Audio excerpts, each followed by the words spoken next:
Welcome to the Limitless Being Podcast. I am Danielle Sharkey, your host, here to be a guide on this journey of life.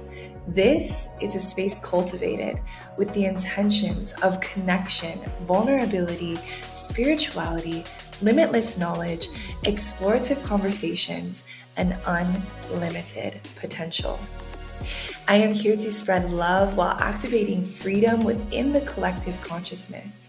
I am a digital nomad, an entrepreneur, and a magnetic spiritual being here to help you activate your power so that you can cultivate the life of your dreams.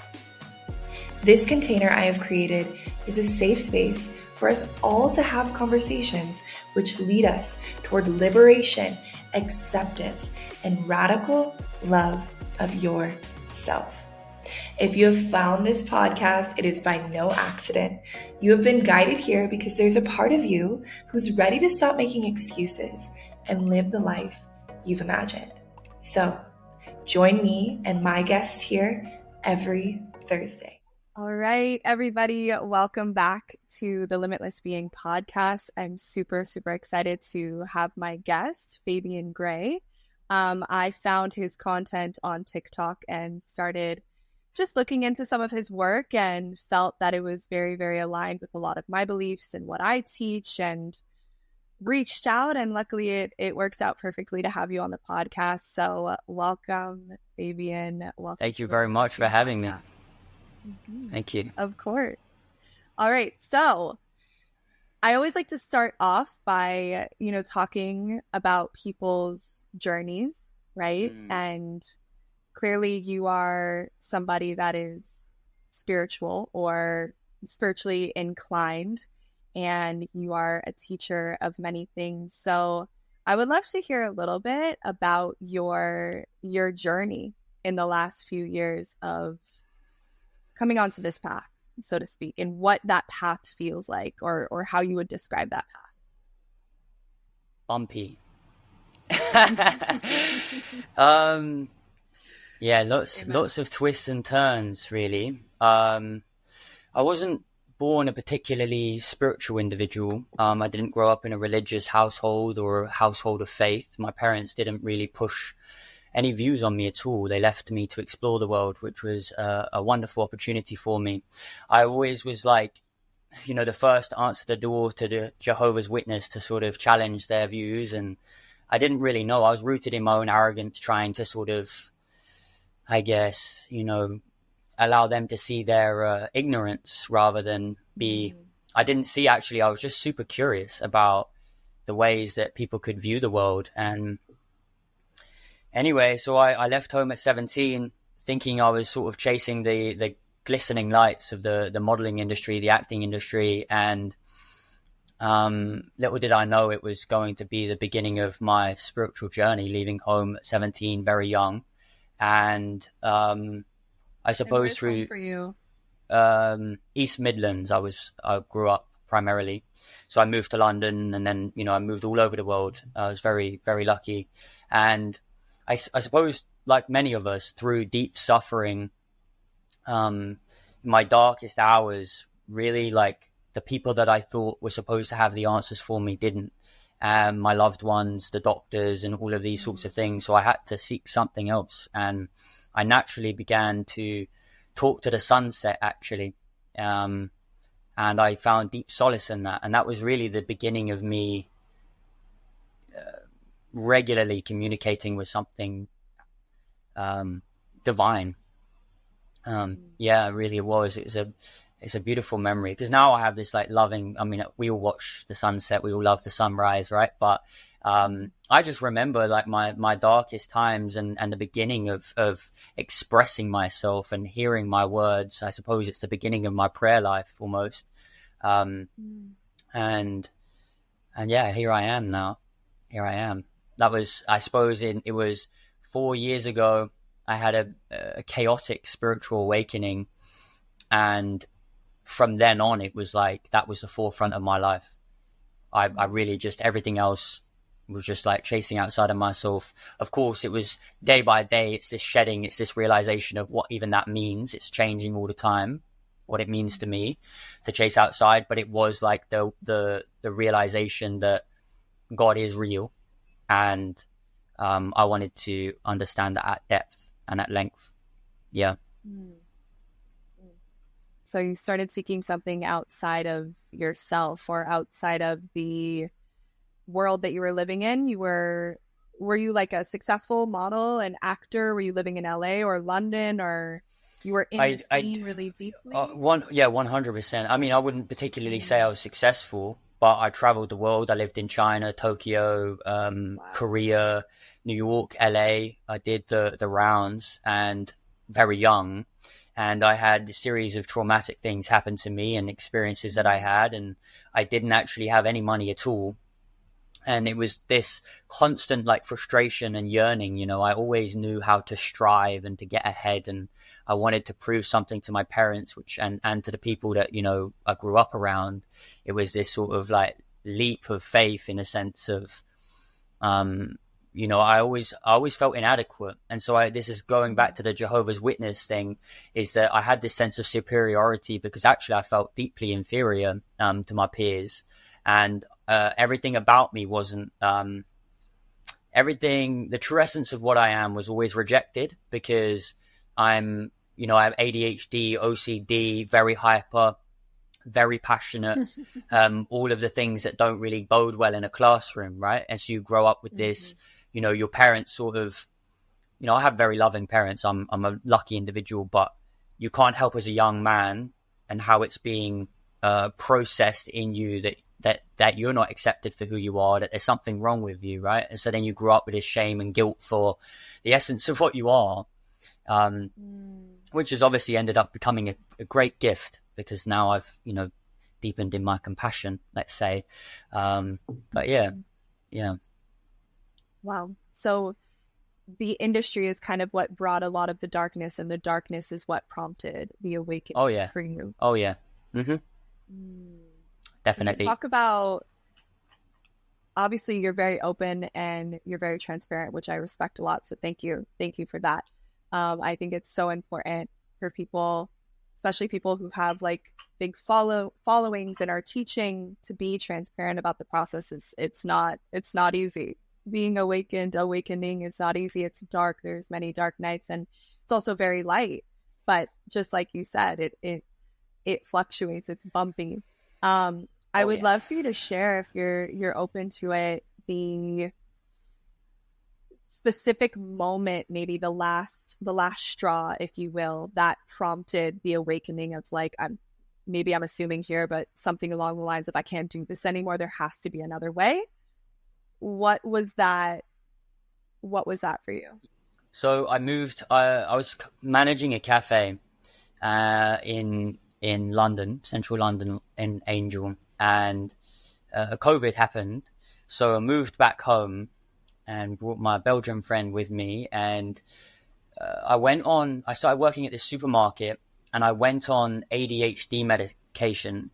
I had a series of, you know, successes and failures while I was growing up in London in the industry. But I felt that I had this shame about who I was and where I, you know, was, because I hadn't done any shadow work. I hadn't realized the truth of what I am yet. Mm-hmm. And I was looking outside of myself for answers, right? So I was taking ADHD medication. I got put on Vyvanse, and my parents got divorced throughout COVID, and so my family split apart. I was under an incredible amount of stress, and let alone the nervous system and my ADHD meds. I had the most incredible, chaotic, beautiful, painful experience that, you know, I was lucky enough to endure. But yeah, that was really it. I think my parents divorced, to give you the simple answer. Mm-hmm. Yeah. I mean, Vyvanse, Adderall, all of those things. I think there's so many of us as well. Would you consider yourself like a highly sensitive person, or like? Oh, 100%. Yeah. So there's also that interesting correlation with the people that are diagnosed with ADHD or on the autistic spectrum or OCD, that also have very, very extremely high sensitivity, or can be incredibly empathetic, or even psychic as well, right? So it's like somebody that I believe that we all have different brains. We're all wired differently, regardless if you have some diagnosis or not. And then to be put into that box, put on the medication that actually amplifies your nervous system and can even make your sensitivities even more heightened. I've been there. I went through that when I was younger as well. So thank you for sharing that part of your story, because I also think there's a lot of people that have gifts and sensitivities and again go into the system and are told there's something wrong with them and they need. I'm working with people all the time, and I posted this on social media recently. I was like, the only thing that's wrong with you is the idea that you think there's something wrong with you, and stop focusing on what's wrong with you and just go for what it is that you want. I spent so much time sort of trying to figure out why I wasn't where I wanted to be, instead of charging full speed ahead and allowing that to be a form of self-love for me that actually, but I mean, there's a lot to be said that I had to go through that, right? Because I had to unpack all of my crap, and I can't expect people to just understand that overnight.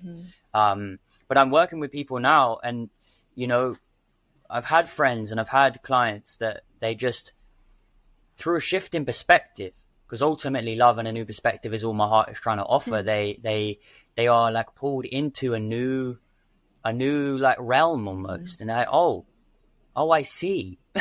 And then like the whole belief thing, like, I spoke about it in one of my videos about how, somebody with multiple personality disorder was like, one of his personalities was allergic to onions and the other one wasn't.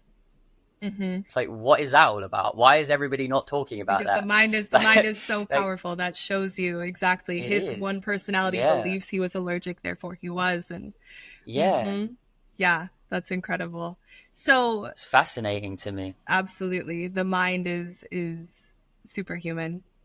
We have so many superpowers that so many of us haven't even began to tap into, right? And when you do, you see that the entire world is merely just a reflection of your belief system, what you believe you're worthy of.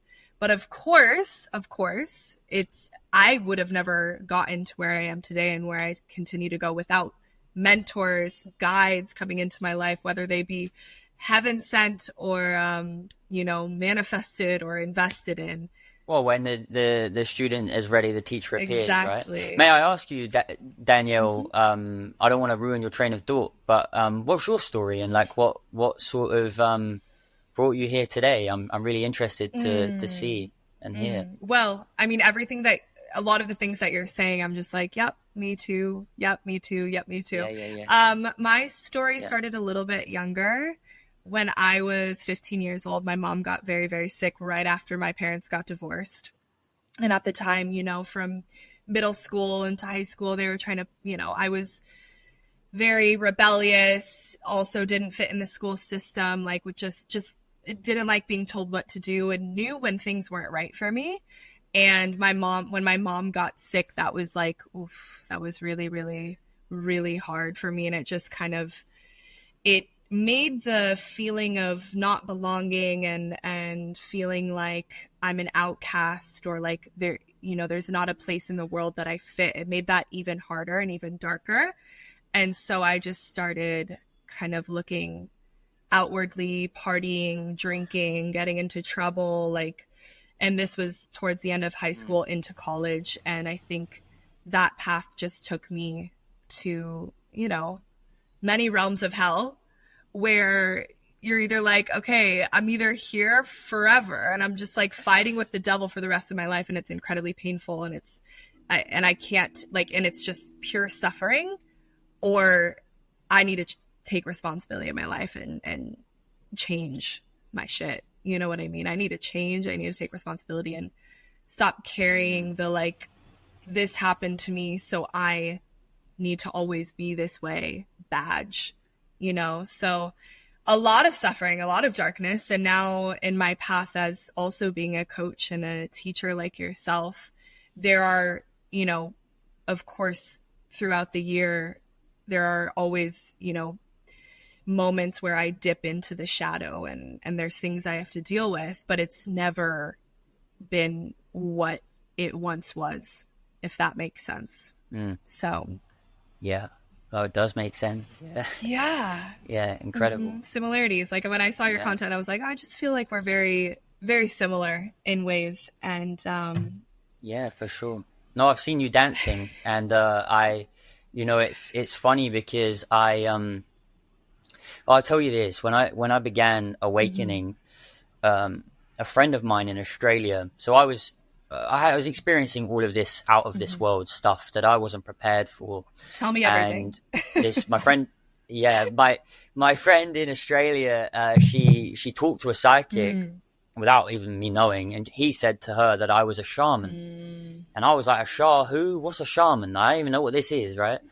And so I'm living in my grandmother's cottage at this time, all alone. And I've been floating outside of my body. I've been seeing my deceased grandmother, like her ghost and my grandfather's ghost.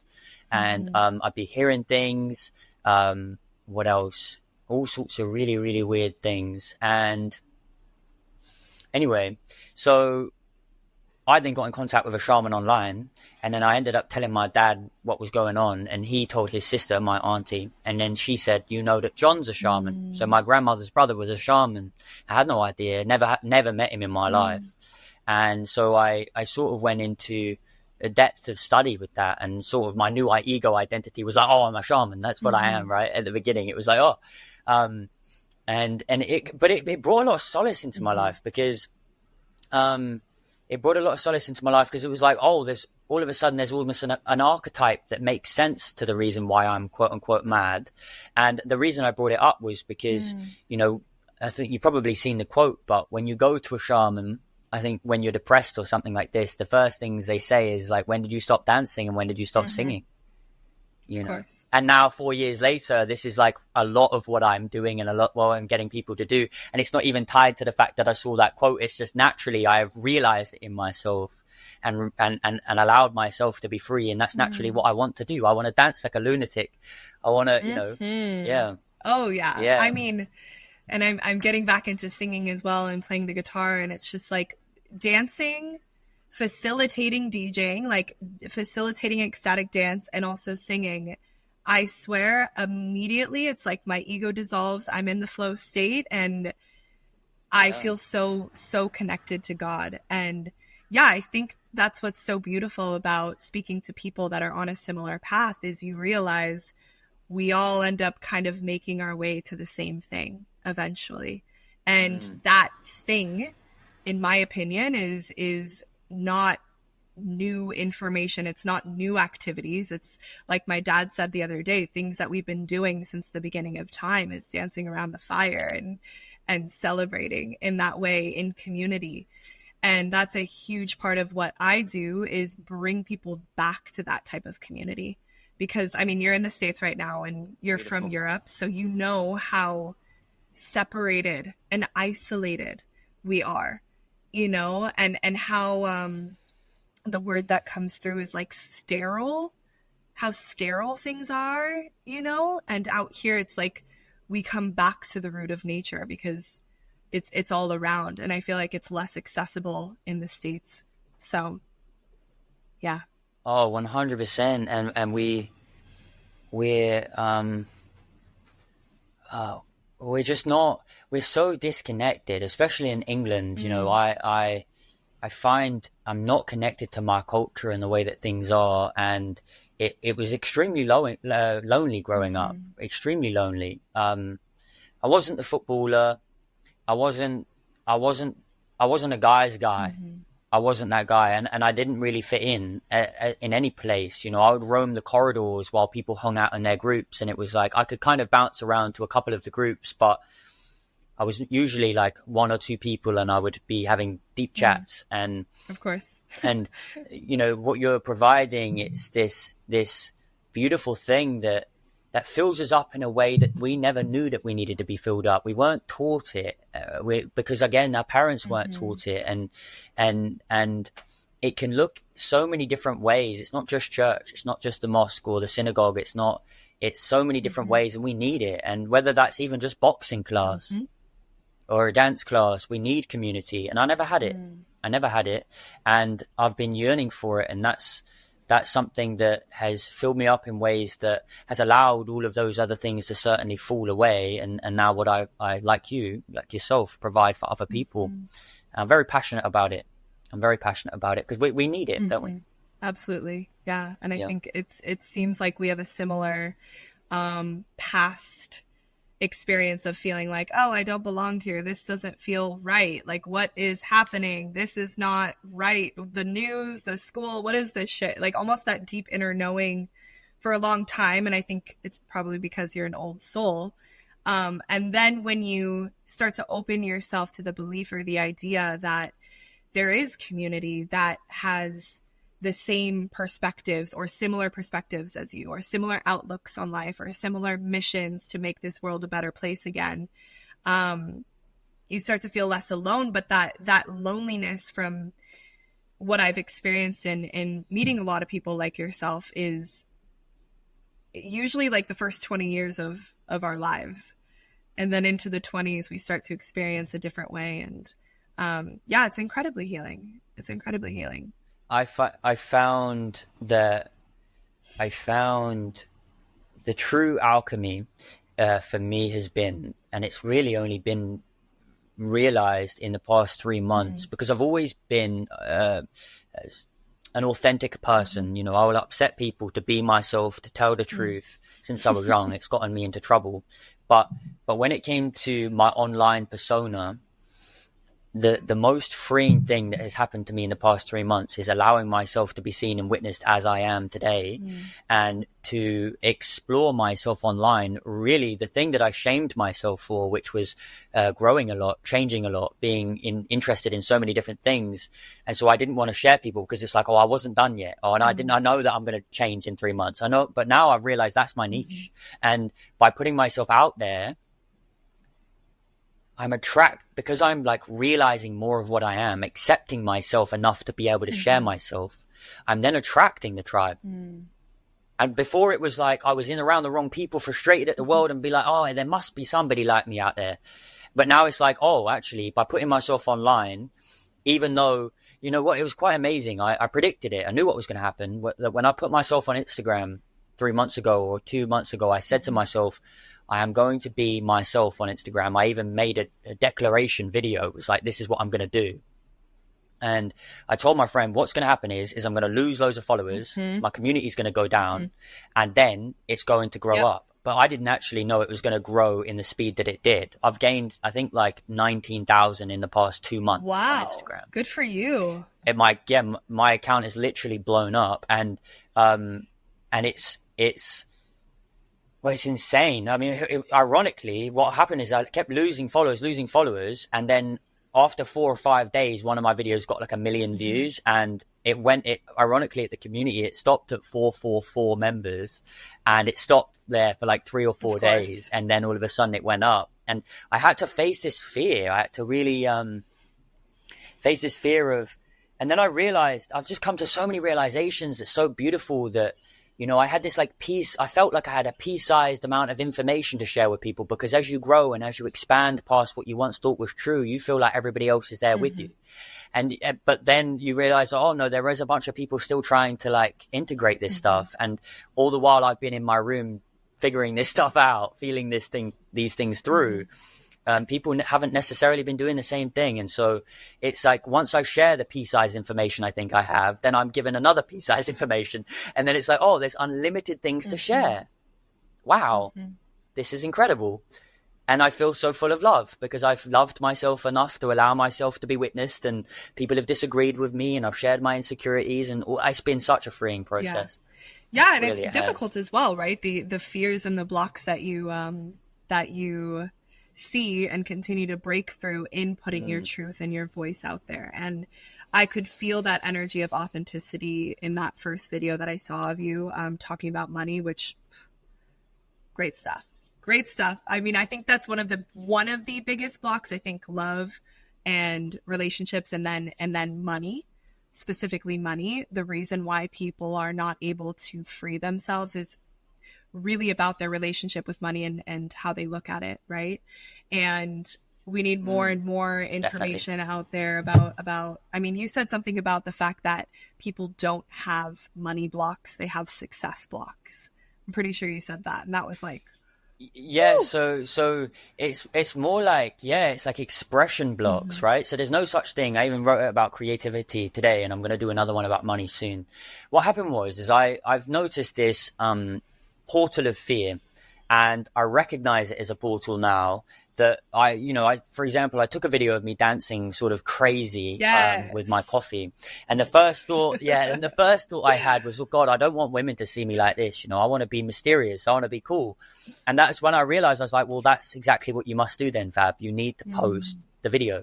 So I posted it. And then weirdly enough, the video after that is a video that's now got 1 million views. And it was almost like a gift from God that once I went through that portal of fear and I allowed myself to be witnessed as the weirdo that I am, that actually it was like, I'm going to give you this 1 million views to perk you up and show you that that was the right decision.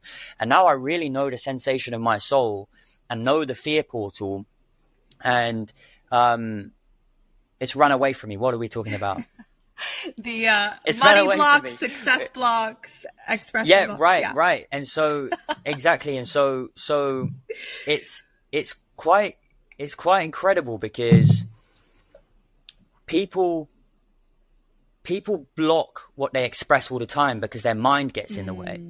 And money is just energy. And we have all of these creative ideas and all of these things that start off, the size of almost like a mustard seed, but we don't allow them to bloom. We don't give them the time of day, and we don't put it all on the line really to allow ourselves to be seen and witnessed. And it's been my experience anyway, that by allowing myself to be seen and witnessed as I am today, I become more of a magnet, because authenticity is the strongest vibration possible. Like it really is. And to become an exceptional individual and allow that to, it's almost like I see like visuals in my mind, and it's like a lot of people go the linear path and they almost, they watch everybody around them, all of their peers, as I have done my whole life, build up this almost corporate tower where they've got, medical insurance, they've got all of these quote unquote guarantees.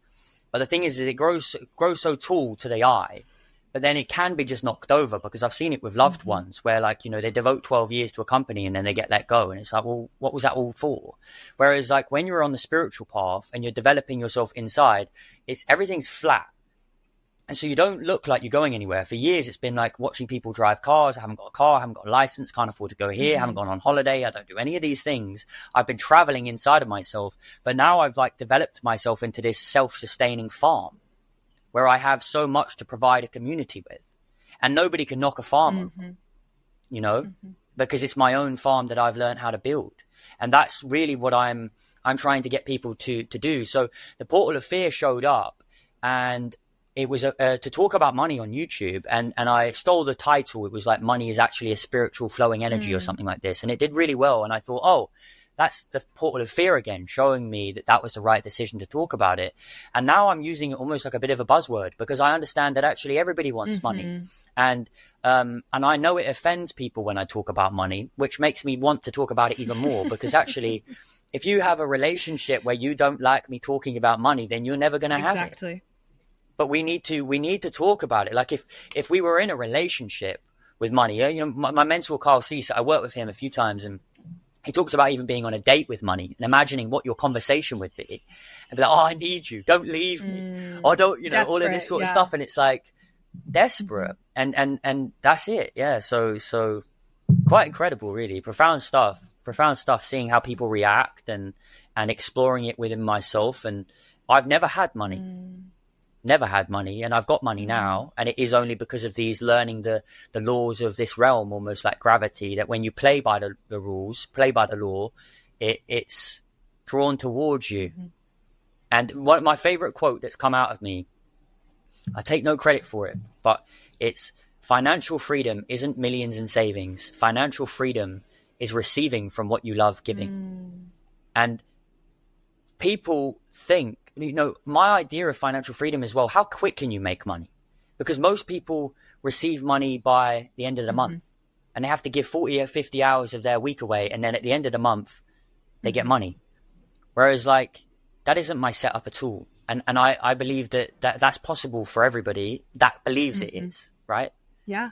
And that's... I follow you fully. I think the key for everybody that of course we're not taught is the key to unlock this is to check back in with yourself. Ask yourself, what do you love doing? What lights you the fuck up?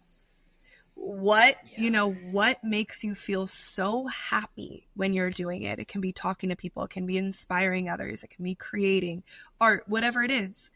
And I truly believe that is your path. That is what you're meant to be doing. And when you have enough courage and bravery to step on that path and start doing it, regardless of all of the internal and mental blockages you have, you will start unlocking this level of freedom and also going inward. People are so caught up in the matrix, right? The external, I, reach and achieve and like you said, invest 40 hours, 60 hours, whatever, all of my time, if I sacrifice my health, my sleep, then I'm going to become a millionaire or that I'm going to become financially free.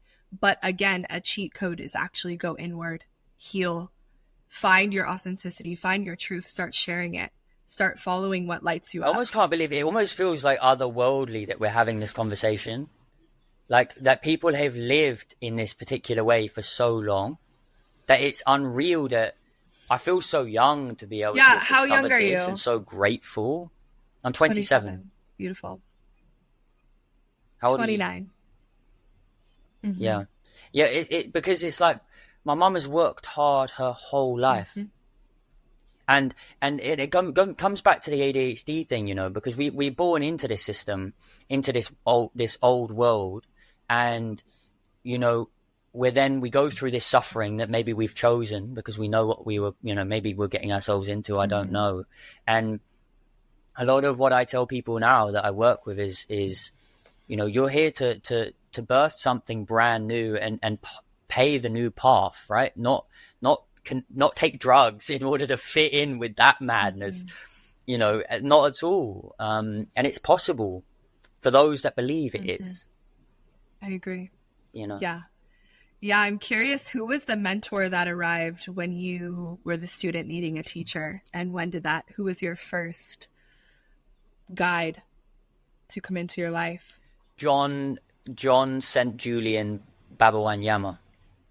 Or John Julian St. Babawanyama, his name is. He lives out in Tanzania. Wow. And he followed 1111 and he was basically, I'm not going to tell you his story for him. I'll probably butcher it, but briefly, he was like having an awakening, doing lots of fasting. He's done multiple 40-day fasts on water. I believe he struggled with Lyme's disease and he had all of this stuff going on, but he followed 1111 to Africa and then started to he took in this little boy that needed his help. What do you mean followed 1111? Now, what do you mean by that? He felt so he was watching, I think he was, again, I could butcher it. I don't know his full story, but he was watching, I believe, he's on his laptop and an ad came up for something about suffering somewhere. And he just said to me, said out loud, he's like, why doesn't somebody do something about this? And then he felt, and then he got guided intuitively because he was fasting to, he followed the sort of signs and symbols that he was receiving in order to go to Africa. And then he helped this young boy who was starving and probably been, I don't know what situation the boy was in, and took him in like he was his own. And then that expanded past that to then looking after other children and opening up this place where he's got employees and people saving children from the worst type of scenario, and also like stray dogs and animals and all sorts of stuff. And I found his video and it was about quitting weed. And he was a young man at the time. I mean, still a young man, he's probably in his early 40s, but I've watched him over the past 7 years become somebody that I've watched every single one of his videos on fasting, on seeking God, on understanding, the teachings of Jesus or Yeshua. And yeah, that is who I tell everybody about him because I'm in awe of who that man is and what he's been able to achieve. Immortal. It seems he's activated the immortal genes. He's incredible, and I'll send you a link to his stuff after this, because you should check him out. He's honestly, yeah, beautiful, modern day saint. And sure. I also, correct me if I'm wrong, but I also think I saw that you are practicing Muslim. Yeah. So let's talk about that. So because during my awakening, I was very ungrounded, and I didn't have any spiritual background or anything like that, or community or anything. And when I found Islam, it had explanations for these ghosts that I'd been seeing. They have the jinn. And then I came to the understanding that actually what came to me wasn't my grandmother and wasn't my grandfather. And the jinn are born out of smokeless fire, and they were created before us humans, I believe, in the Quran it says. And they have lives like us. And for every human is born, there is a jinn born.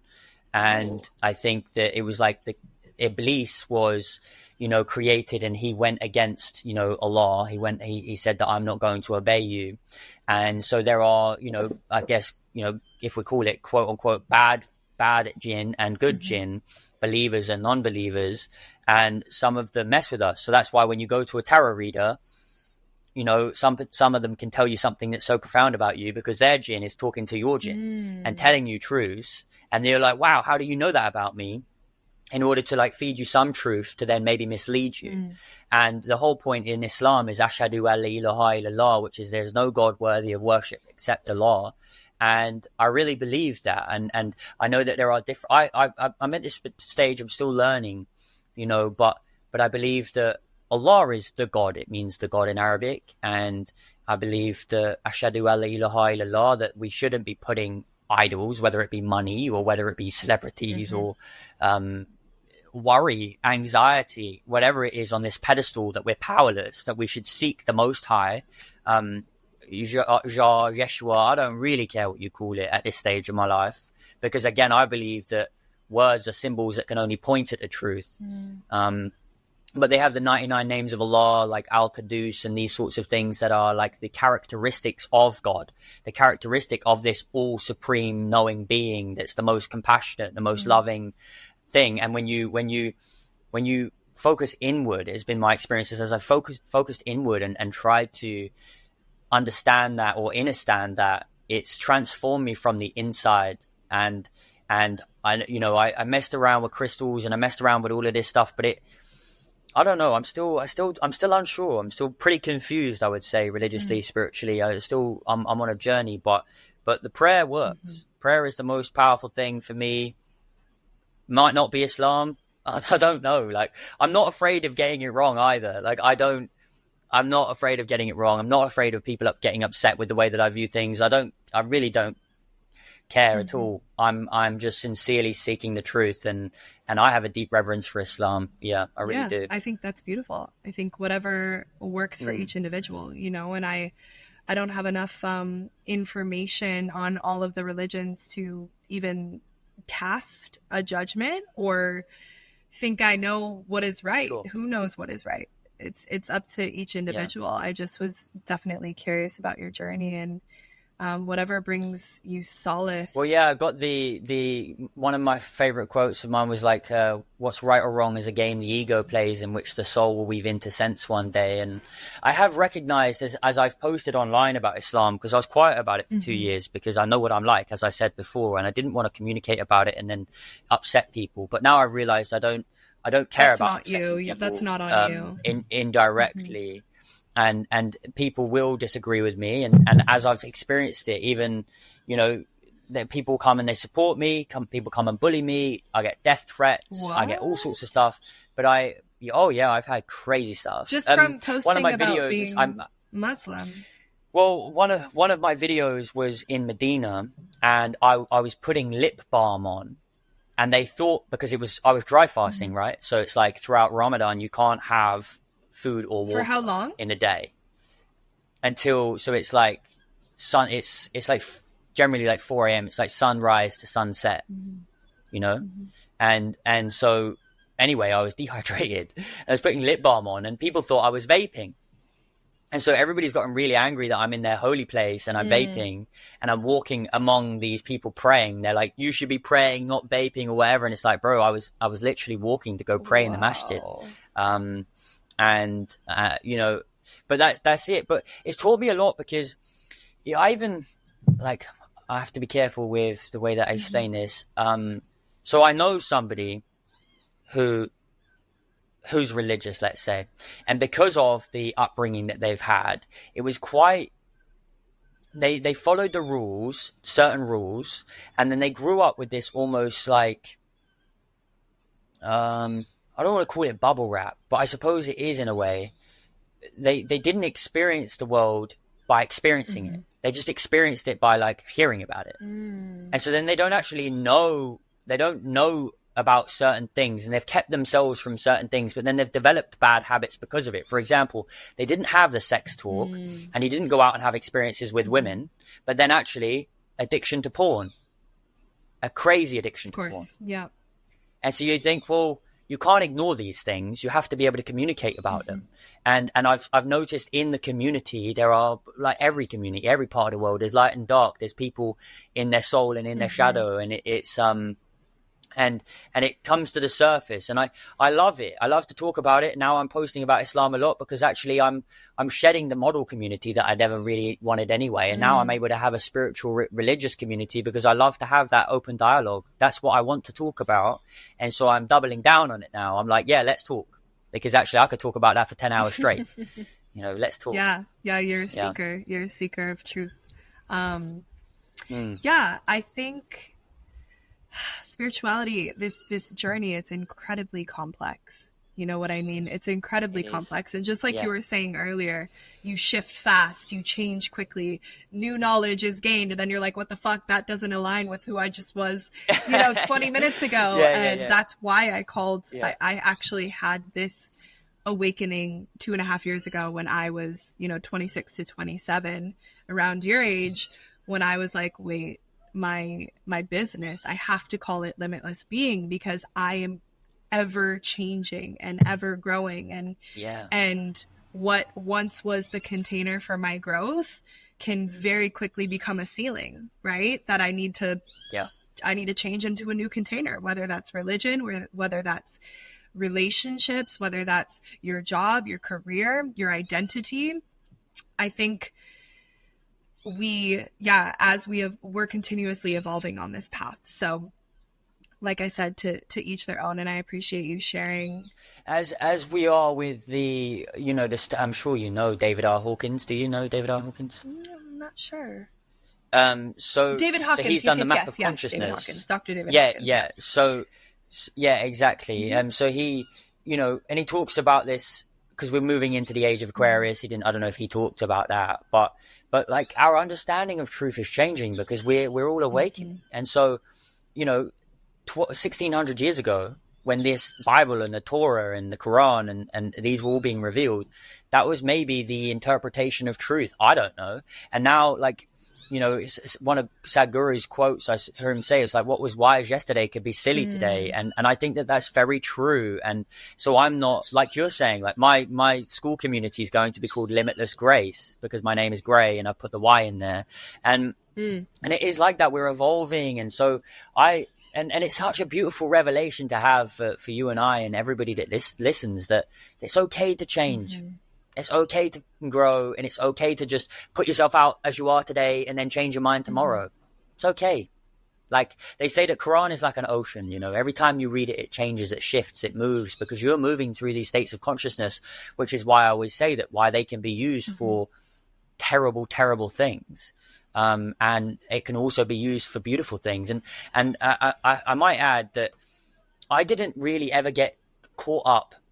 The theologians of the world may quarrel, but the mystics know that we are all one, that really, I didn't get caught up in the stories and needed to talk about the difference between the Bible. This is the truth. And I didn't come out like, I found the truth, guys, you need to come over here. It wasn't like that for me. I began praying. I felt deeply inspired, followed my inspiration, learned the Arabic.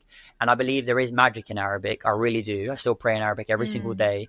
And I think that there's just lots to be said about it, really. I mean, it's just, we're shifting, we're growing, and I don't know. Yeah, it fascinates me. It really does fascinate me. And also, I think it's important to note too, you're always going to be changing if you choose this type of path. And also there's people that are so terribly afraid of changing, so much so that they keep themselves in the 9-to-5. They keep themselves stuck in the things that they're used to so that they don't have to experience change. And I think you probably help people understand that change and the unknown is actually an inevitable part of life. And I think the unknown is where those mystical experiences happen, which we can talk about a little bit more later. I feel like you have quite a few of those to share. I am curious if you've worked like one-to-one with somebody in mentorship, if somebody was guiding you like one-to-one during your awakening, or if you've had a coach, or what that journey's looks like for you. Yeah.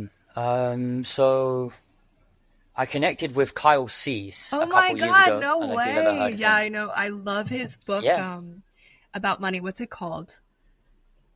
The Illusion of Money. Yeah, I've listened to the whole thing. He's fucking great. He's incredible. So I've met him, I've shook his hand, I've hugged him. But I worked with him one-on-one maybe 5 times. And this is where I've learned so much about money actually through him, directly and indirectly, and just my experience of investing in him and investing in myself, because I realized that, I even listened back to some of the one-on-one calls and I'm like, nothing even happened. but actually it's like it's the intention, it's the space that actually that affects you, and so when I have my group classes at the beginning, I like to say, like, there might not be a golden nugget here. Like, you don't have to sit and wait for like, where am I going to get my money's worth? It's not really about that. It's about actually putting this energy in and setting this intention that I'm ready to shift, and finding somebody that's got an open heart like Kyle does. And he's willing to see me, and he believed in me. And that's what I needed. I needed somebody to see me and believe in me. And that's why I am here today, because I was willing enough, look at the scale of vibration. I was willing enough to let go of this thing that society tells me to hold on to and save. And even still, like, when I was about to like really, really run out of money, I just threw my last money at him, because I know that a conversation with him would be far more valuable than, what am I going to do? Spend it on rent next month? Like, I'm going to spend it anyway. So that's what I did. And, he's been a terrific, sage on my path, I would say. And I love him dearly, and I hope to see him again soon. I might be going to his event actually in Sedona soon. Miracles Normalized. I'm from Arizona. No way. I would go to Sedona. Yeah, that's where I was living in Scottsdale. What a wonderful before place. I left to Costa Rica. Yeah, I would go to Sedona every single weekend. Have you been? Yes, I went last year. Yeah. Yes. Yeah, it was, breathtaking. Beautiful. Absolutely beautiful. I remember I found one of his podcast episodes he was on. I can't remember the podcast. He was on this podcast with this ex-football player, and he was talking about money. And this was probably when I was 24. So yeah, almost about 5 years ago. And the concepts that the School of Greatness, that was the podcast, the School of Greatness with Lewis Howe. And the concepts that he was talking about, I mean, I go back and listen to it to this day. I was mind blown. So he's incredibly intelligent. What a blessing that you've been able to work with him. That's incredible. So, anybody else? That you've worked with? Well, I found a shaman online who ended up being a bit of a pervert. Oh no! So, yeah, he got a bit weird with me. I'm so sorry. But no, that's okay. Nothing happened to me, but he was just inappropriate. Yeah, that's not okay. So I had to just like separate. Not okay. No, it's not okay. You're right. It isn't okay. But you go through different people, and I've paid to talk. I've got one right now. Gresh, she's amazing in India, and Greshma, her name is. And then I have Vanessa Engels in Belgium. She's a terrific woman. I met her 4 years ago. Again, I just had pulled her into my life really strangely through the Belgian girl that I worked with, who's, you know, one of my bestest friends. And she's incredible. Everybody should check her out, Vanessa Angels. And I just spent actually 2 days in Belgium with her, just almost like I was in the movie Inception, just the way that things shift. And again, with this intention of, you know, investing in yourself and spending 2 days with her, it's like portals open for you to have revelation, to have realization. She's the one that shared with me my gene key is 39, which is all about liberation. It's probably similar to yours, I'm not sure. And hers is about, I think hers is about revelation. But yeah, she's an incredible woman. And that's why I'm so passionate about what I do, because the effect that these people have had on my heart is just profound, really profound.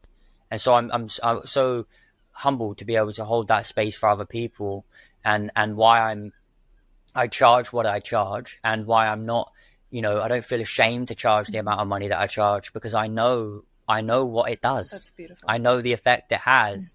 You know, whereas before as a male model, I traveled the world for 10 years, needed money, and they, you know, wanted me to advertise dating apps on my social media, or this clothes and this and that. And it all just felt wrong. Like photography is like, oh, you should charge for your photography. You should sell pictures. And I just thought, I don't want to sell this. I don't want to sell that. I had limiting beliefs around money. But now it's like, no, this is, you know, I've become the ultimate product, because I've allowed God to craft me into somebody that is able to be of service for people. And, you know, that's what you're doing. And I think we're all on the path for that. Yeah. What would you tell somebody that is maybe going through a similar experience as you in the past, like having a really big awakening, a dark night of the soul? Maybe they're in a lot of darkness and seeking that help, but they have the limitations around making that type of investment in somebody. They have blocks, if you will. What would you tell them? I would tell them that in order to receive money in a way that you never have done before, or an amount that you never have done before, you have to spend it in a way that you never have done before. And you have to live in a, it's kind of, you know, when you're living a certain life, it's irrational to think that you could ever live another way. It's irrational. So in order to get to that irrational place, you have to do irrational shit. Like, it's not going to make sense to like spend $1,000 to speak to somebody, or $2,000, or do whatever you do. It's not going to make sense to invest money. But that's exactly what you must do in order to open up this portal, because that's exactly what it is. It's a portal, you know, and I use that word and it sounds so silly, but I experienced it, and, you know, maybe I'm lucky, but I don't think I am. I don't think I am. I mean, I am lucky, but I've learned that is a portal. And I'm witnessing the people that have, you know, in my group classes shift and things like this. It's like, take a leap, and watch how it's not even just a call. It's like after that call, things start to unravel as you deepen your prayer life, as you move towards, you know, the truth of what you are, because we are seeking the essence of what we are in all the things our eyes can see. And so when you know, you connect with an open-hearted individual that is, you know, again, it comes down to this sum of the 5 people that we hang around, and you can't really ask for advice from somebody that is in a position that you don't want to be in. So you have to invest the money to be be around the person. For me, it was Kyle. Yeah. To communicate with Kyle, because it's like, I knew he had financial abundance. I knew he was funny. I knew he was a father. I trusted him. And it was like, I want the life that you've got, the essence of what you've got. I want the essence of what you've got. I don't want to be you, but I need to talk to you. Like, I just knew, like, I was just like, I was willing, you know, it's willingness. And again, looking at the vibrational scale, and I've mapped a lot of my decisions off of this. I mean, it's all integrated inside of me now. So it's not like an intellectual study, but it's willingness. Being willing is a high vibration compared to being in fear, afraid of like spending money. So the moment you're willing enough to even let go of the money and spend it, you're already more of a magnet for opportunity, ideas. You're opening up the channel to create the YouTube video, or create a new song, or create this and that. But when you're stagnant, you're holding on to things. You're not even open. Yeah. Investing in somebody that's in a position that you want to be in is another cheat code, right? It's like, you are living this is. life. I want that life. I need to get into a room with you. And also, again, community in a room with multiple people that are at a higher level than you. And that also requires stripping away the ego and realizing, like, you're not going to be the smartest. You're going to be uncomfortable. There are going to be things that you don't understand, you know, and that is the continuous path to growth, is embracing the discomfort, embracing the fear, and moving forward regardless. Woo! 100%. So when did you start holding space for people? So I opened my YouTube channel 3 years ago, and it started off as just a bit of a, like, you know, because since I was a little boy I've been like this. Wait, can I ask an ADHD question really quickly? I don't know if you believe in this, but do you know what your big three are in astrology? Okay, yes. What are they? So I'm a Cancer Sun, Moon, and Mercury, and then a Leo rising. Wow, I'm a Cancer Moon as well. Oh, that makes so much sense. Yeah, the Cancer will make you sensitive and psychic and intuitive, and Leo Sun as well. So nice. Okay, back to the question. Sorry. No, it's okay. It's okay. I've forgotten the question. Please remind me. So have I. We're talking about when I held space for people. When did you start doing that? Here's our ADHD showing. So realistically, three years ago, I started to dabble in it, but I didn't tell anybody about it. And then it was 3 months ago I began to really own it, and it was like realizing this pool of fear, and then it was like people didn't understand the value of investing in themselves, but I'd witnessed it through working with Kyle and working with Vanessa and working with Gresh and et cetera, that it was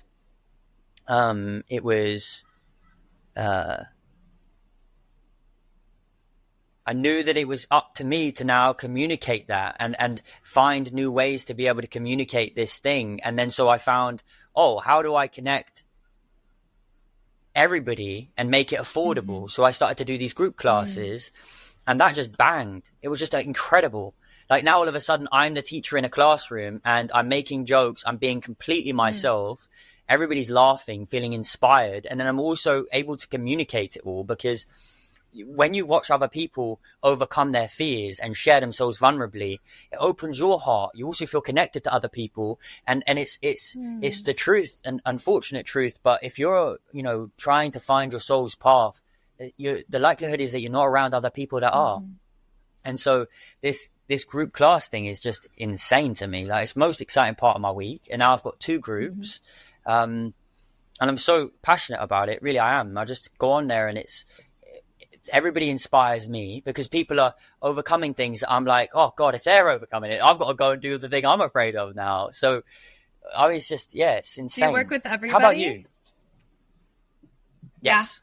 Yeah. Yes. Beautiful. I've got a 69-year-old. I've got a 60-year-old, I think he was, or 62, a 38-year-old, 33-year-old, 23-year-old, another 23, another 23. Yeah, I've got a real mix of people.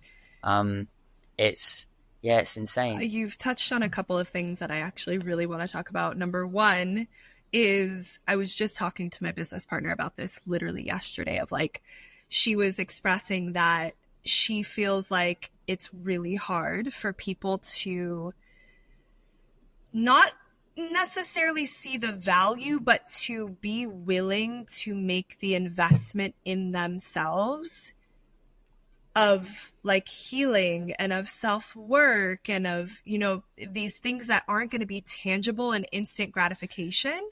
And I said to her, I was like, I wonder if that's only present in our reality because it's a limitation within our own minds. And also, I'm sure there's truth to it. How do we express to people the importance of everybody doing this type of work, of everybody investing? Example. Example. We become the example. And I mean, I'm a salesman at heart. My dad has always said to me, like, he was always trying to get me to sell for his company. And I was like, no, fuck off. It's like, just fuck off. But you know, that's part of my thing is now communicating it to people that like I did this like money masterclass, and the whole essence of what I'm doing is helping people align themselves with their soul. Because, you know, I wrote something on my Instagram and it was like, they don't believe me when I tell them, so allow me to be the living witness. You know, humble me, guide me. I will give my life to you, God. I want you to build me into somebody, and it will be, they won't be able to deny you any longer that there are laws to this realm, and you can call it what you want. But if you abide by them, he opens a space inside of you for you to serve people. And when you're serving people, like, I wake up happy, I go to bed fulfilled, and throughout my day, it's full of excitement, and that just draws towards me money, opportunity, ideas, people that love me, people that email me and telling me all of these great things. And I say, Alhamdulillah, or all glory to God. It's not, everybody wants this ladder, but then they're in this system. And so we have to be an example and just be radiant and allow ourselves to attract to us the forces we wish to use in the cooperation of other people. I'm a misfit, failed school, can't focus on things. I can't do any of this, but I am free. But I am free. And I know that you are too. And we just, you know, like Jesus, he just led the way. He was like, this is where I'm going. And then everybody was like, do you know what? He's got something. He can turn water into wine. What's he doing? Yeah. He's literally walking on water. But this is it. I don't know if you've ever heard of this. And this is interesting that, you know, I'm sure you've heard of Joe Dispenza. Of course, I'm obsessed. But he looks at the brain waves now as it's beta, alpha, theta, delta that we move through. And in the Bible, biblical text, we have earth, water, air, fire. And so when it's actually, when he's saying he's walking on water, now two things can be true at once. So I'm not here to dictate or tell everybody what happened 2,000 years ago or whatever. But I'm saying that when he's walking on water, is he really on water, or is he moving through the state of consciousness that they had inner engineers back then because they didn't have science? So it's actually moving through an egoic consciousness from earth, water, and then into air, and shifting his state of consciousness. Even if you look at how he cured the blind man and he said, cover your eyes with mud and then rinse it with water. It's earth, mud, water, and then air. It's shifting your consciousness. Was he physically blind or spiritually blind? Now, again, I'm not here to tell people that he wasn't doing miracles like that, but it's all connected. And I believe that as we shift in these states of consciousness, and we're, you know, even the age of Aquarius is the man bearing water. He's pouring water onto us. So we're in this age of enlightenment. Water is truth, symbolizes truth. And so we are awakening and yeah. Anyway, yeah. I've seen and witnessed many, many miracles through the power of alchemy, which for me is energy and sound healing. Reiki, energy healing, and also deep subconscious work, right? So I've seen people heal their gut health just by shifting their mindset, you know, heal their internal disease or their hormonal issues purely through Reiki, right? And so I also like appreciate your perspective through religion and believing that God is outside of ourselves, but I also believe that God's inside of ourselves. I believe that, you know, we have the possibility to tap into the gifts of the ascended masters, of the angels, of all of these mythical creatures that we read about and hear about from these texts. And that's the other work is breaking through and realizing, I don't know why I'm getting on this tangent, but coming from the story of the mud healing the man with the blindness with mud, right? Like, we can heal naturally as well, which is the number one reason why I got into this work, because I saw my mom get sick, right? And I would love for you to let me know if you've seen or any stories that you have around people being able to like heal miraculously through coaching, or even yourself.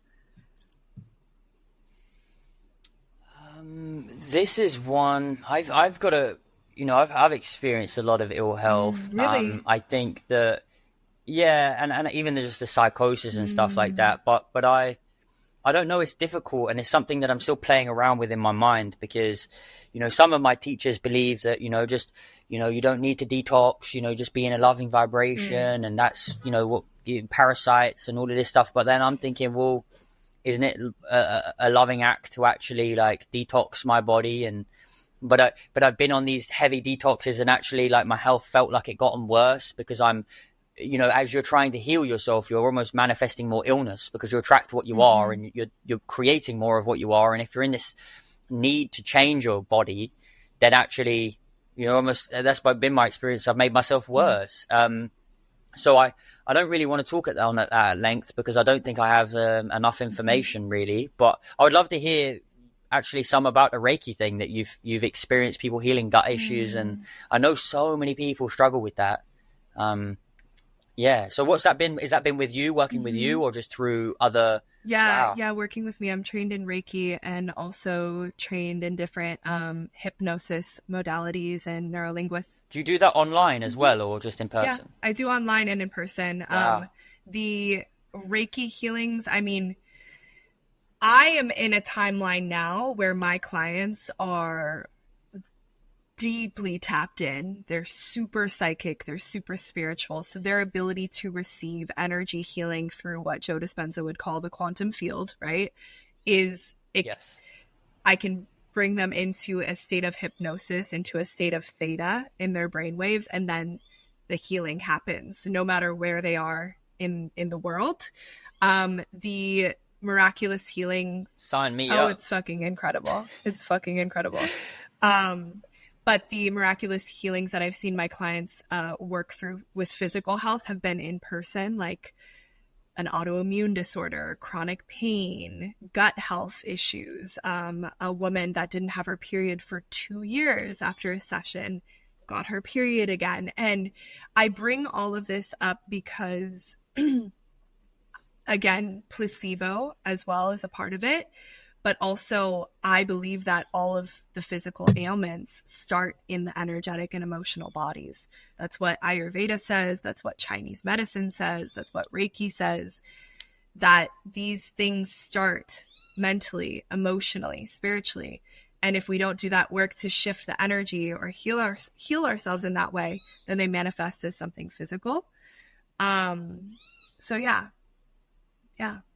Have you done physical detox as well? Yeah. Oh, right. This is going to be my next point. So my journey started through the physical with I used to eat like shit growing up. And then once I got to college, I started eating super healthy and I went to school for nutrition. I was originally pre-med and then shifted to nutrition. And I started healing my body just purely through eating healthier. And then I got into yoga. And then I was working out, dedicated to my physical workouts. I work out every single day.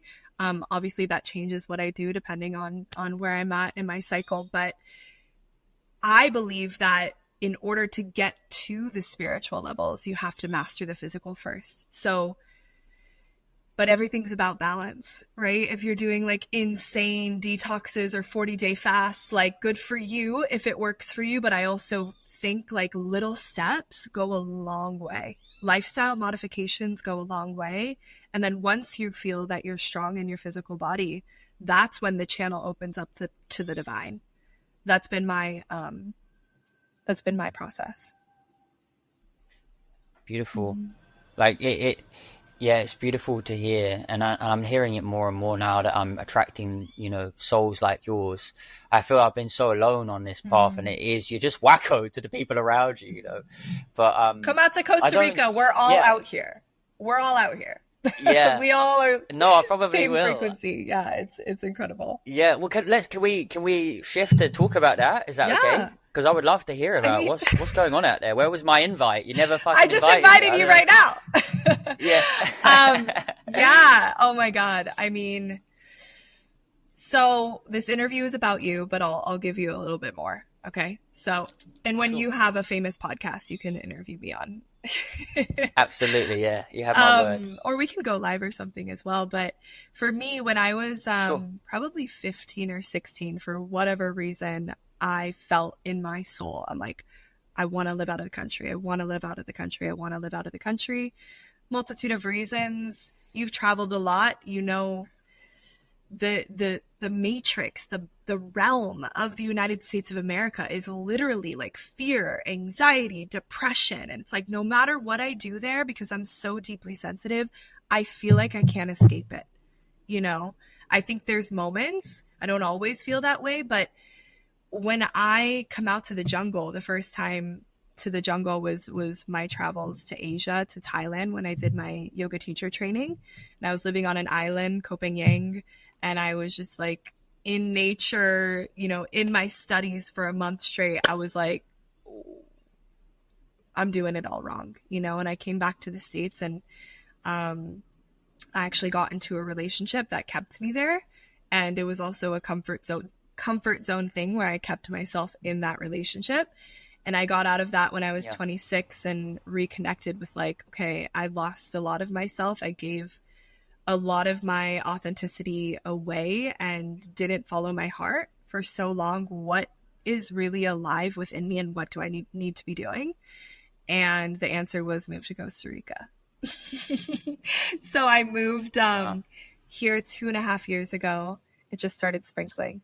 And I was in another area. I was in the Guanacaste province on the Pacific coast. And that, for me, those 6 months were an initiation into a shamanic initiation, if you will, into hell. Like, I saw demons, I experienced black magic, the list goes on of the things that I saw, because I needed to realize that this path is not just love and light and rainbows and butterflies and everybody that's spiritual is a good person. That's just actually not the case at all. So came back to the States for a little bit, and then last year I lived in Colombia for 9 months and 2 months in Mexico, and now I'm back here in Costa Rica. So wow, incredible. Mm-hmm. Incredible. Is it hot all year round? No, so right now it's kind of perfect. It's like, you do Celsius, huh? I don't know. I have no idea what we do. Fahrenheit or? Yeah, I know. Okay, I know. Okay. I know this. So it's like 70, 75 degrees right now, but it's rainy season right now, so there's more rain, but it's actually been perfect. I prefer a little bit of rain in the afternoon or in the evening. During high season, which is about December to May, it can be really, really hot. I think maybe Teal Swan's out there, I believe. I don't know if she is. There's a lot of people like her out here, though, for sure. Yeah. Okay. Yeah. Right. Yeah. Mm-hmm. Yeah, I'll definitely have to come out there. You'll go through another level of awakening, just so you know. I had a Kundalini awakening 2 years ago. Like, it was the energy here and the medicine of the jungle.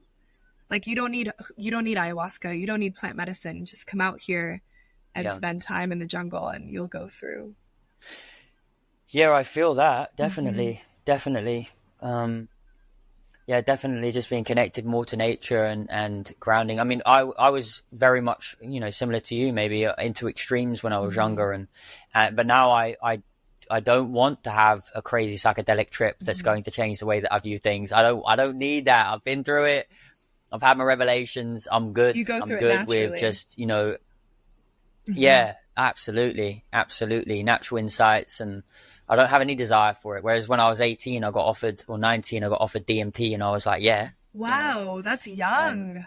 And yeah, I did it 10 times over like 3 weeks. Holy shit.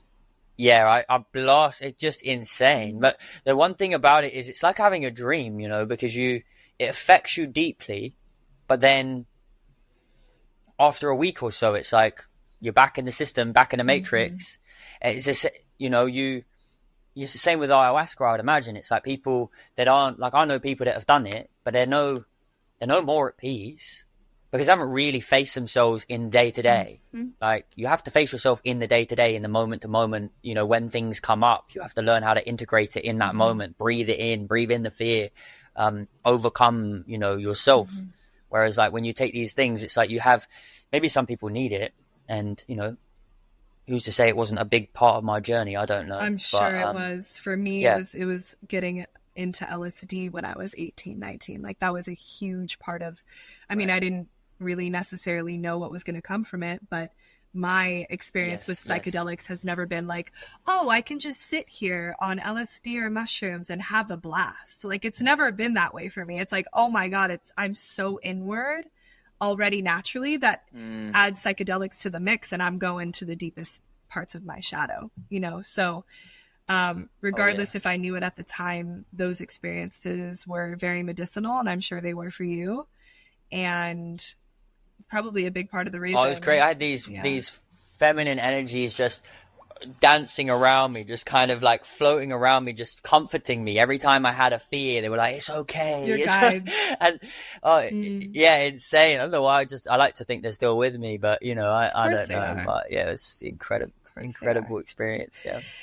Oh, well, do you have any more topics you would like to touch on before we close?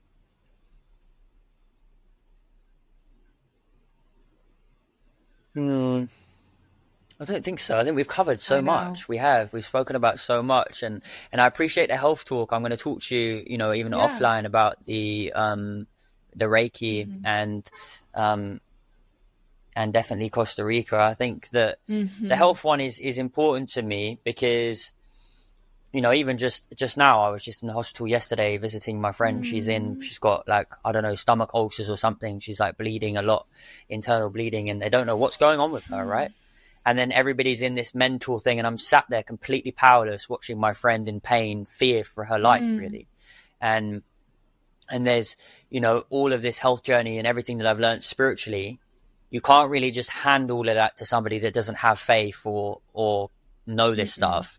And you just have to like hand it to the divine to sort of take care of her. And maybe even just connecting with you today to talk about that. Maybe there's a source, a lead that I can follow. Absolutely. Because medical intuitive or something like this is what I would recommend her. I told her if she wanted to, I'd pay for it, because I think that, you know, these doctors, they deal with it on a mental level, right? And they're incredible people.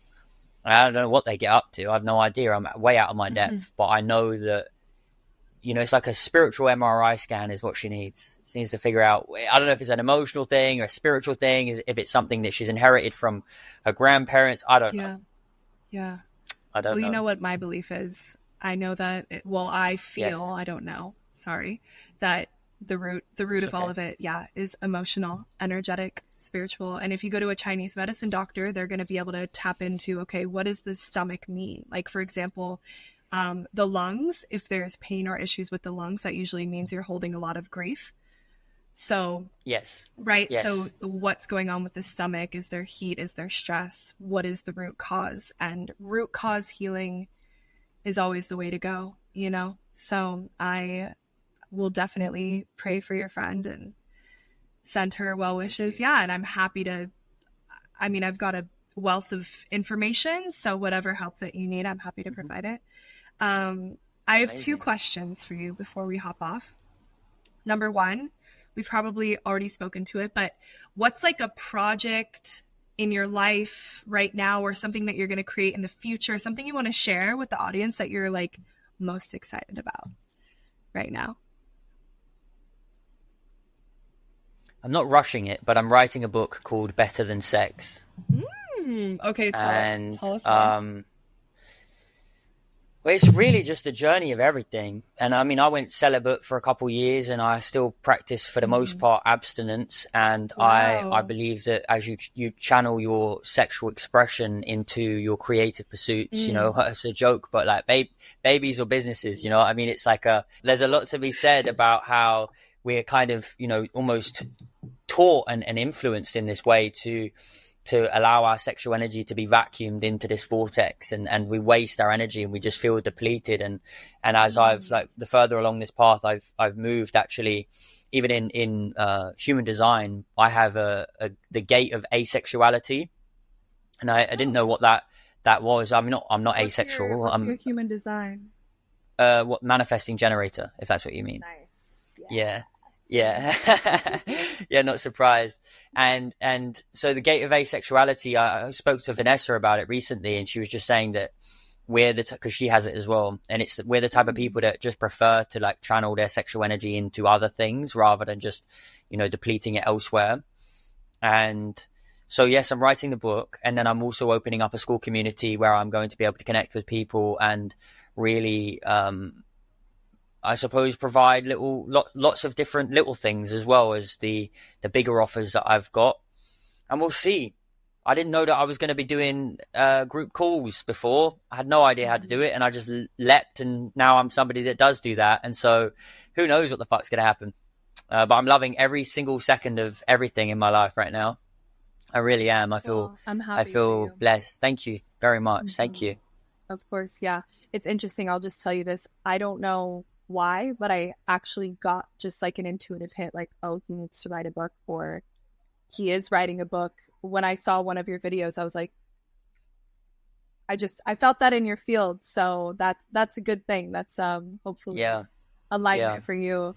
And also, I just want to say thank you for talking about that celibacy. And you said babies are business, and that just blew my mind, because that's exactly the phase of life that I'm in right now. Like, I'm not putting any energy. I'm you know, holding my own within and putting it all into my creations. And I find it so much more fulfilling than exactly what you said. You're putting words to my feelings, like putting that energy into a vortex that kind of sucks your life force out. And it's unfortunate. I think, hopefully, I want to believe that maybe that's not the case in the future, but it's true. Like, if you want to be a successful creative, I think you need to have such strong boundaries with that energy, because it is the origin of all creation. So yeah, I mean, you look at the Think and Grow Rich book by Napoleon Hill. Chapter 11 is about sexual transmutation, and I picked that book up when I was 21 or something, and I read it, and he said in the book, he's like, most men, I mean, he's talking about men, but he said most men don't reach success until they're 40 to 50. And it's not because they're like smarter then, it's just because that's when they learn how to like harness their sexual energy, because most young men are going around doing all of this other stuff. And you know, I'm not a bloody sage. Do you know what I mean? I'm not perfect, but I was never like the men around me, to the point where when I was young, I questioned my sexuality because I didn't have any other understanding of why I was the way I was, but I knew that I wasn't like them. I knew it. And, I wasn't at all. And still to this day, I'm not. I have this innate knowing that actually it's like, that is a waste of my energy. It's fun as it is, a waste of my energy. I've got stuff to do. I was born with an innate knowing that I'm here to do something incredible, and I have to serve the people. And so there's certain sacrifices you must make. And when you move that energy up your body and up your spine, and you allow it to flow through you, that is a thing that I believe just allows you to build something so beautiful. And I think that that's why the porn industry is a thing. And I think that that's why the dark forces of the world want us to be in this sort of, you know, sexual freedom is not what we think it is. Sexual freedom is actually what I experience, where I don't have this frustration of needing to use somebody or get it out of me or any of these things. It's actually channeling it into creating something beautiful for this world, creating art, right? Yeah, that's been my experience for sure. Wow. Props to you, especially as a young man. Props to you. Okay, 2 more questions. Glory to God. Now I'm curious again. So, no, please ask me anything you like. What are your perspectives on divine union, divine counterparts, like coming into union with somebody else that is, you know, has a similar mission or whatever that is, and being able to transfer that energy in a healthy way? Do you think that still takes away from the ability, if it's the right person or soul, do you think that still takes away from the ability to create all that? I would love that to be true. And, you know, if you asked me a year ago or 2 years ago, I would have said that was nonsense. I got very angry at women when I was young because I got hurt quite a lot. And I'm very open-hearted, but then guarded. And, you know, you're dealing with each other's traumas, et cetera, et cetera. And so I went through this painful stage, and I used to, you know, I got into all of the red pill content with the male content. And I generally just sort of abided by this idea that I'm not going to fall in love with a woman, and I can love women, but I'm not going to fall in love with them. And then, my last relationship that, it didn't end too long ago. I love her dearly. She's an incredible woman. And, I realized that I am yearning for something so deep that I have to say no. It's just like everything in life. It's like you have to say no to the things that actually aren't a 10, as Carl Cease will call them, the 10-10-10. It's like, if it's not a 10, if it's not like an absolute 10, it could be a 9.9 and you have to say no. And even just comes with your inspiration and your ideas. It's like you have to say no, because I even felt trapped in the relationship because I felt guilty that I felt she wasn't good enough for me. But it's like, that's not, she's a living, breathing human being. She cares for me. She nurtures me. She loves me, and incredible family, incredible values. And she's beautiful. And it was like, what is wrong with me, Fab? And it was like, the longer I was in the relationship, the more victimized I felt. And Kyle said to me, he was like, Fab, it doesn't sound to me that you've got commitment issues. It sounds to me that you're committed to your soul's path. And I thought, what a fucking perspective shift, that I felt like I had all of these problems, like, my attachment style that she was trying to tell me, and all of this stuff but I was victimized because actually I was too afraid to let go of somebody that I love in order to receive something that was always meant for me. And I believe that part of what I'm teaching people now is to get connected to who they truly are and allow that to attract to you what you are, right? And so if you're out of alignment, you attract somebody that's out of alignment. And if you're, sort of somewhat in the know of what the sensation of your soul is, as I was, and again, asking friends and talking to people about it and trying to get other outside opinions, it's like, something's not right. Something's like, I'm not sure about this, but she's this. And so I was confused because everybody's like, no, you're just thinking too much. And I'm like, no, I'm fucking not. The same way I'm not just going to accept a normal job. Yeah, right. So, so actually that was the biggest initiation, was letting go of somebody that I loved dearly. And then I felt free, but it was almost like my soul had to learn that lesson. And so to answer your question, I fucking hope that there's a divine union. And I've read David Data's Intimate Communion book, and The Way of the Superior Man. And I dream of the day that I meet somebody that I'm in front of, and I look at her and I just think, I can't believe that I've bloody met you. I can't believe it. And that I'm not going to settle for anything less than that. And I'll know when I know. I'll know when I know. Yeah. That takes a lot of willpower and commitment, and that's beautiful. I'm not going to say that I'm not going to be perfect. I'm going to be perfect on the way. That's not what I'm saying. But I'm just saying that, I'm going to be try be as seated in my soul about it as I can. And I am yearning for that now. I've had the experiences with women that I love, women that are my type. And now I'm looking for somebody that speaks to my soul. And I can feel that. And I do believe, now that I know what my soul feels like, the sensation of my soul, because of all the work that I'm doing, that it's going to feel the same. It's going to feel like home. It's not going to feel like anything other than that. Beautiful. I would like to think. Yeah. I could have a whole entire podcast on soulmate, divine union, relationships, sex, all of that. Yeah. So thank you for sharing where you're at. Okay. Last question, and then I'll have you plug your handles and your website, or where to find you. If you could broadcast one thing to every single person on this planet right now that would plant a beautiful seed, what would you say? Take your time with this one. This is obviously something I like to put my guests on the spot with.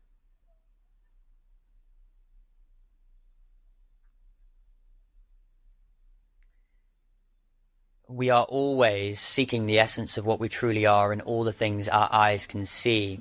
And ultimately, no matter what you call it, we're seeking love.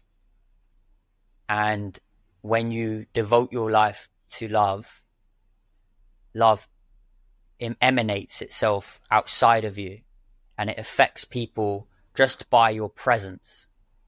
let alone the ideas and the things that will birth through you, because God will gift it through you for other people. That life can be like Christmas Day every day, because you will wake up for gifts, with gifts for other people. And that is where true fulfillment comes from. And the money and the love and all of the things that we sort of get taught that we want through Disney, they come as a byproduct. And these things that we sort of spend our time in sort of, needing in order to fill us up, that if we just focus on becoming a more forgiving and more loving and more allowing and more understanding individual, an exceptional human being, as I call it, Christ-like, if we seek God through prayer and really try to integrate ourselves, then everything else just comes as a byproduct, which is a nice sort of, circle back to the beginning of our conversation about people and us and our journey. So yeah. Thank you so much. Thank you for your time, your energy, thank you, your soul, your wisdom, all of it. If you would like to plug your handles and where people can reach you and connect with you, please do so. Absolutely. So it's just Fabian Gray with an extra Y on the end, because my name was taken. I did try to message the guy and he didn't answer my DMs. And then it's Fab's fault as well. Fab's fault. And it was just basically about taking radical responsibility. Like, it's all my fault and I'm going to, move from that place. And so, yeah, my website's being built. My school community is being built. And so you'll find me on Instagram. You'll find me on TikTok and you'll find me on YouTube. And that's where I'll be. Fabian Gray is the name. And thank you very much, Danielle. It's been a lovely conversation, enlightening conversation, and I will speak to you very soon, I'm sure. Cool. Thank you so much. Thank you so much for listening to today's episode. One for the books, if I might say so myself. Please, please, please like, share, subscribe to us at Limitless Being Podcast, the Limitless Being Podcast on all platforms. Share this with a friend if you enjoyed it.